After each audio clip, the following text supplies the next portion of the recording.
Hello students, आज हम देखेंगे rules of debit and credit traditional approach. जिसके लिए हम पहले देखेंगे टाइप्स ऑफ अकाउंट्स। ठीक है, टाइप्स ऑफ अकाउंट। हम इसके साथ साथ रूल सीखेंगे। फर्स्टली मैं बता दूं कि जो रूल सीख गया उसको जनरल एंट्रीज को लर्न करने की जरूरत नहीं है।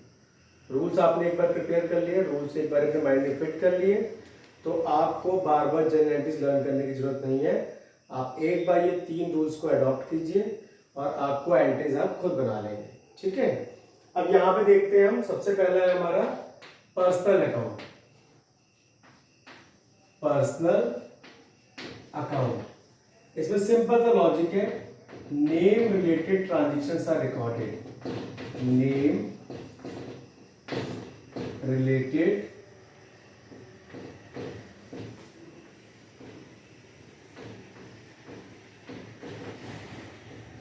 ट्रांजेक्शंस आर रिकॉर्डेड, यानी कि जिनमें नाम आता है। और नाम किस में आएगा? डेटर में या क्रेडिटर में। अब यहाँ पे इसको क्लासिफाई करते हैं। नाम हमारे कितने टाइप के होते हैं? एक तो नेचुरल, एक होता है आर्टिफिशियल, और एक होता है रिप्रेजेंटेटिव अकाउंट्स।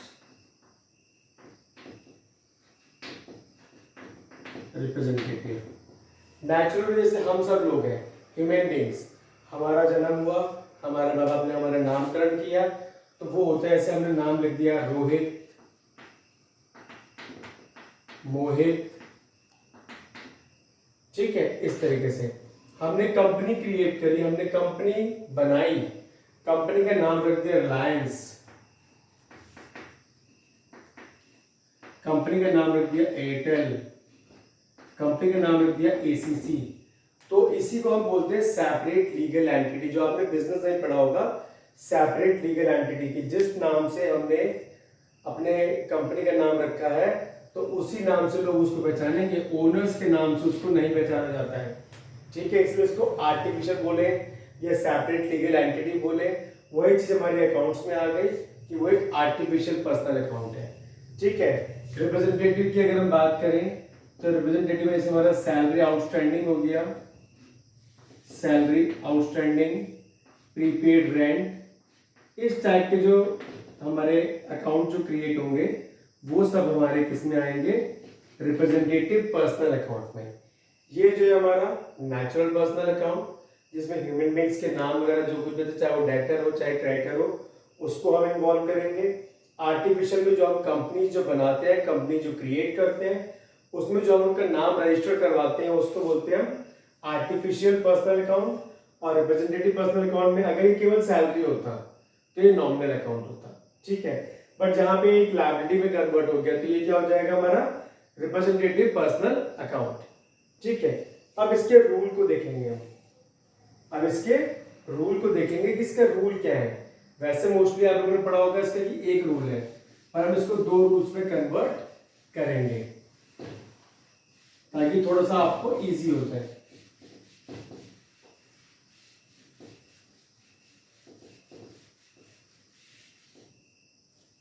सबसे पहला जो रूल आता है, rule 1,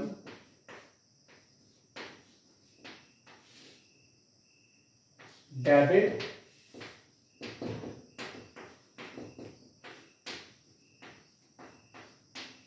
the debtor, credit the creditor। जी हमने लिख लिया rule. Debit the debtor, credit the creditor. Debtor का मतलब क्या हुआ? देनदार, जिसने हमारा पैसा देना है, यानी कि क्रेडिट कस्टमर, यानी कि credit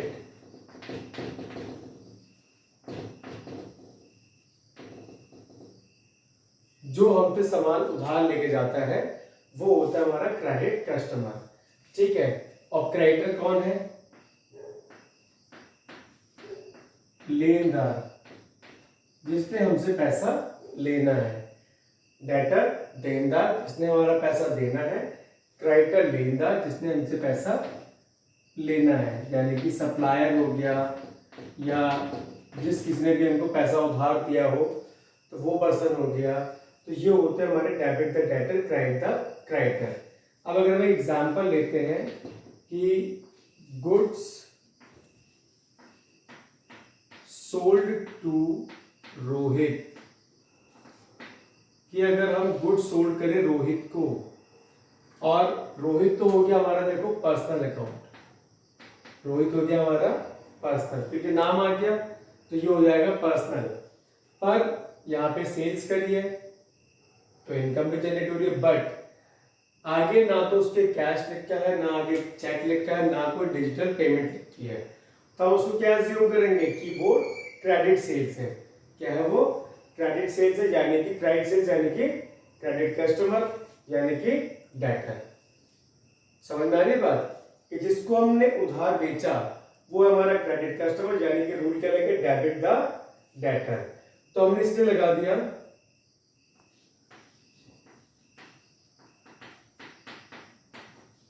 Rohit account debit to sales account, Rohit account debit to sales account. उसके बाद अब हम सेकंड पार्ट पे चलते हैं इसके क्रेडिटर वाले रूल पे, कि अगर हमने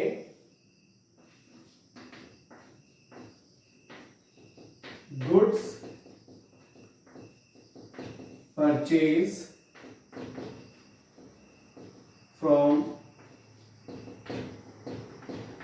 मोहित, गुड्स परचेज फ्रॉम मोहित, कि अगर हम मोहित से गुड्स परचेज करते हैं, अगर हम मोहित से गुड्स परचेज करते हैं तो यहाँ पे वही कॉन्सेप्ट है कि मोहित कौन है?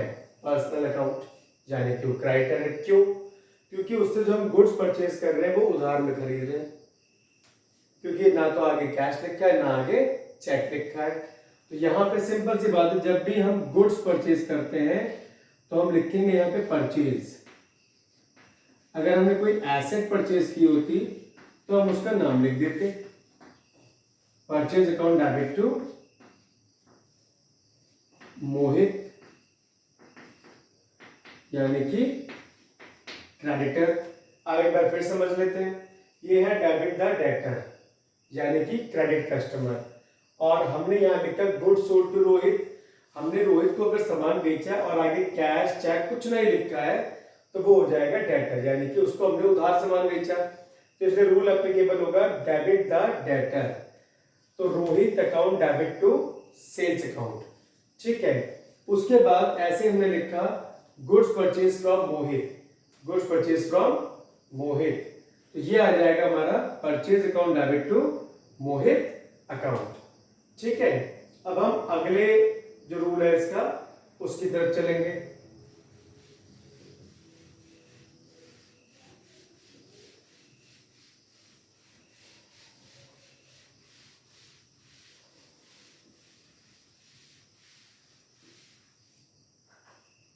इसमें जो रूल 2 है हमारा पर्सनल अकाउंट का, रूल 2 वो है डेबिट द रिसीवर। मोस्टली आप लोगों ने यही सुना होगा, debit the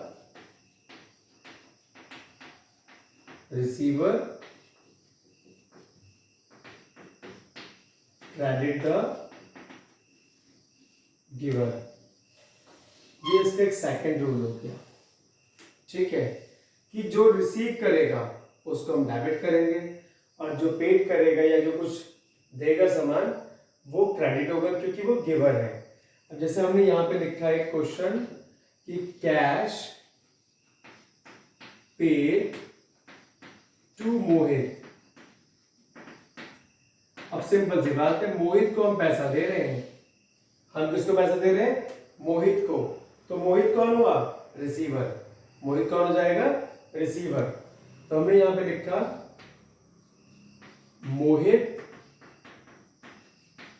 account debit to cash account, Mohit account debit to cash account. Mohit को डेबिट क्यों किया? Because he is receiver. ठीक है, और हमारे पास से क्या गया, कैश। अब यहाँ पे एक क्वेश्चन लेते हैं कि कैश पे टू रोहित।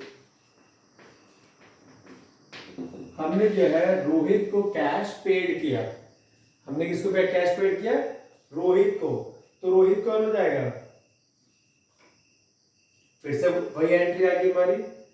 इसको थोड़ा चेंज कर देते हैं।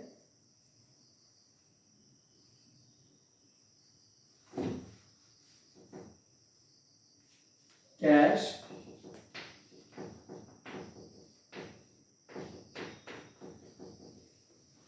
Receive from Rohit. कि कैश हम रिसीव कर रहे हैं किससे, रोहित से। तो रोहित कौन हो गया यहाँ पे, रोहित यहाँ पे हो जाएगा गिवर। रोहित होगा यहाँ पे गिवर। और हमारे पास क्या आया, कैश। तो cash account debit to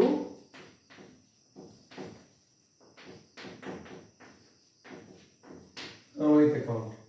cash account debit to Rohit account. तो फिर से एक बार से एक्सप्लेन कर देते हैं। जैसे हमने लिखा डेबिट द रिसीवर और क्रेडिट द गिवर। तो रिसीवर के लिए पहला रूल बनाया हमने कि कैश पेड टू मोहित, जिसको भी हमने खरीदा था थोड़ी देर पहले, कैश पेड टू मोहित। तो ये हो जाएगा मोहित रिसीवर है यहाँ पे, तो Mohit account debit to cash account. वैसे हमने यहाँ पे लिखा cash receive from Rohit. Rohit ने हमको पैसा दिया, तो रोहित कौन हो गया, गिवर। रोहित कौन हो जाएगा, गिवर। तो इसलिए लिख दिया यहाँ पे cash account debit to Rohit account. अब अपने नेक्स्ट रूल की तरफ चलते हैं।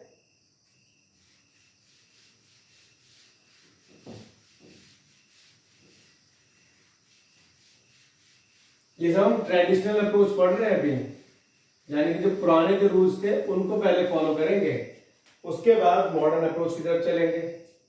ठीक है, अब यहां पे आते हैं हम impersonal account. Impersonal account, impersonal account जिनमें नाम नहीं आता, पर्सनल अकाउंट जिसमें नाम आता है, इम्पर्सनल अकाउंट जिसमें नाम नहीं आता। अब यहां पे इम्पर्सनल अकाउंट की क्लासिफिकेशन क्या है, एक तो है रियल अकाउंट, रियल अकाउंट, और एक है नॉमिनल अकाउंट। रियल अकाउंट, इसमें एसेट रिलेटेड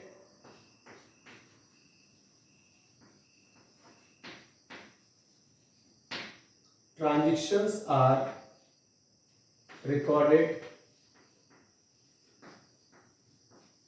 इसमें जो है हम केवल एसेट, चाहे वो फिक्स्ड एसेट हो, चाहे वो करंट एसेट्स हो, चाहे वो इंटेंजिबल एसेट्स हो, उससे रिलेटेड ट्रांजैक्शन जो होंगी उनको हम रिकॉर्ड करेंगे। और यहाँ पे जो कुछ नहीं है वो यहाँ पे आएगा। इनकम हो गया, गेन्स हो गए, एक्सपेंसेस हो गए, लॉसेस हो गए, आर रिकॉर्डेड हियर। उन सबको हमने यहां पे रिकॉर्ड करना है।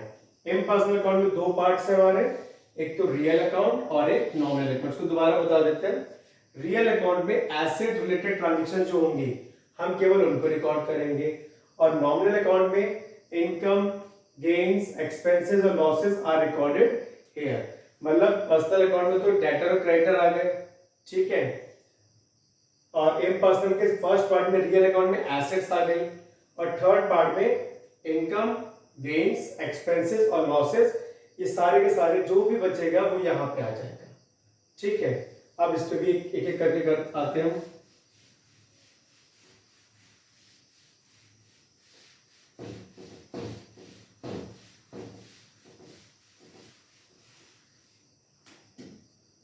अब यहां पे पहले रियल अकाउंट, रियल अकाउंट, इसका रूल है debit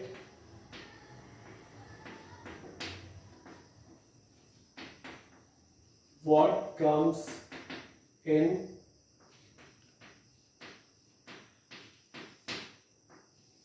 credit, what goes out। ये तो इसका रूल हो गया। अब इसके क्वेश्चन लेते हैं, यहाँ पे इसका क्वेश्चन लेते हैं कि अगर हम लिखें यहाँ पे फर्नीचर परचेज,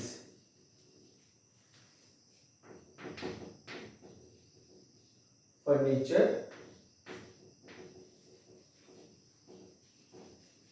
परचेज, तो इस ट्रांजैक्शन में दो एसेट्स का इन्वॉल्वमेंट हो गया। एक तो फर्नीचर जो फिक्स्ड एसेट है और एक कैश जो कि हमारी करंट एसेट है। तो फर्नीचर अगर हम खरीदने जाते हैं तो क्या आएगा, फर्नीचर, और क्या जाएगा, कैश। तो यहां पे लिख देंगे हम furniture account debit to furniture account debit to cash account. Furniture आया और कैश गया, फर्नीचर आया और कैश गया, तो ये हो जाएगा furniture account debit to cash account. और ऐसे अगर हम लिख दें, एक छोटे से एग्जांपल और ले लेते हैं, मशीनरी सोल्ड, मशीनरी सोल्ड। अगर हम मशीनरी सोल्ड लिखें यहाँ पे, तो हमारे पास से मशीनरी तो गई, यानी कि फिक्स्ड एसेट्स गई, और एक एसेट इंक्रीज हो गई। कौन सी एसेट, कैश, यानी कि करंट एसेट। तो यहां पे आ जाएगा कैश आया, cash account debit to what goes out,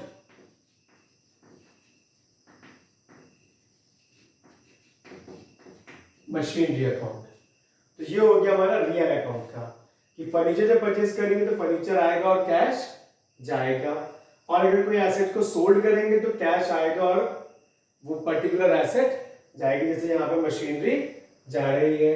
ठीक है, अब चलते हैं हम नॉमिनल अकाउंट की तरफ।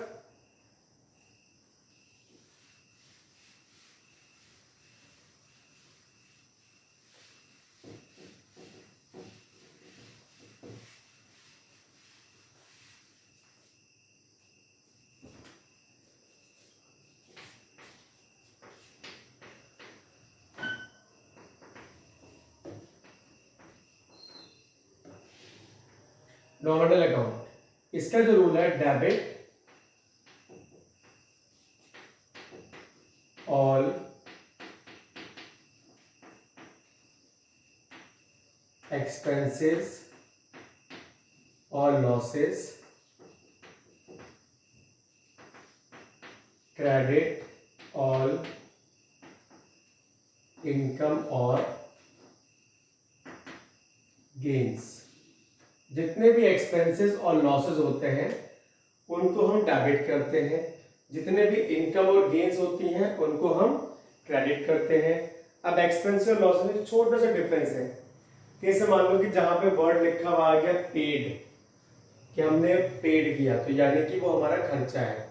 ठीक है, जैसे हम सैलरी पेड कर रहे हैं, रेंट पेड कर रहे हैं, और वेजेस पेड कर रहे हैं, बिल्स पेड कर रहे हैं, तो दीज ऑल आर एक्सपेंसेस। ठीक है, बट जहां पे हम वो बात करें कि allowed discount to the customers, कि हमने कस्टमर को डिस्काउंट दिया, तो वो क्या हमारा लॉस, क्योंकि वो पैसा आगे हमारा रिकवर नहीं होगा। या फिर हमने किसी एसेट पे डेप्रिसिएशन चार्ज किया, कि उस एसेट की वैल्यू पहले थी 50,000 रुपए और अब 10% डेप्रिसिएशन चार्ज कर दिया, तो उसकी वैल्यू रह गई 45,000 रुपीज, तो यानी कि 5 रुपए की एसेट की वैल्यू रिड्यूस हो गई, तो वो क्या हमारे लिए लॉस है।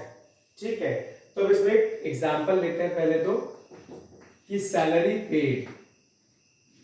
अब भाई पहली बात तो ये समझ लो कि अगर सैलरी वर्ड है तो ये मत समझना कि हमको सैलरी लेनी है। हमने जो भी अकाउंटिंग क्वेश्चंस करने हैं, जो भी अकाउंटिंग ट्रीटमेंट करने हैं, ये एज्यूम करके करने कि वी आर द बिजनेसमैन, कि हम जो है बिजनेसमैन है, तो हम सैलरी देंगे, लेंगे नहीं। तो पेड वर्ड पहले लग गया है, तो पेड का मतलब एक्सपेंस, और हमने क्या लिखा, डेबिट ऑल एक्सपेंसेस और लॉसेस। तो हमने यहां लिख दिया salary account debit to cash account ठीक है, salary account debit to cash account. Secondly, अब एक और क्वेश्चन लेते हैं। इसमें क्या रहा है कि रेंट पेड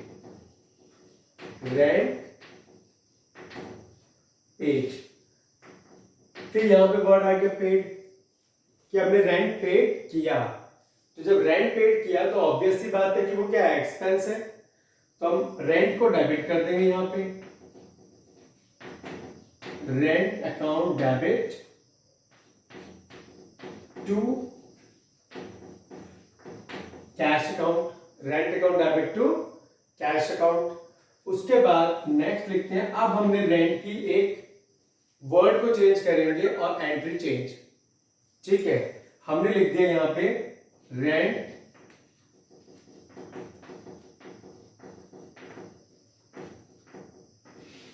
रिसीव्ड, हमने लिखा वहां पे rent received.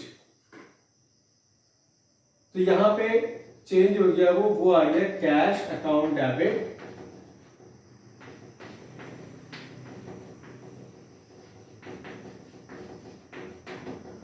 To rent account. वहां पे आ गया वो cash account debit to rent account.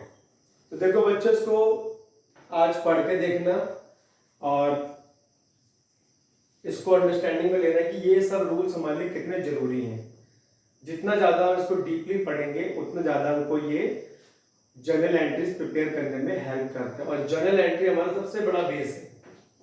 अगर हमें जर्नल आता है तो हमें पूरी अकाउंट्स आती है। अगर हमें जर्नल आता है तो हमें पूरी अकाउंट्स आती है, क्योंकि जर्नल को ही बेस बना के लेजर बनता है, लेजर पे ट्रायल बैलेंस, ट्रायल बैलेंस पे trading account, profit and loss account and balance sheet. तो इसलिए इसको देखिएगा, वॉच कीजिएगा एंड थैंक्स फॉर वॉचिंग।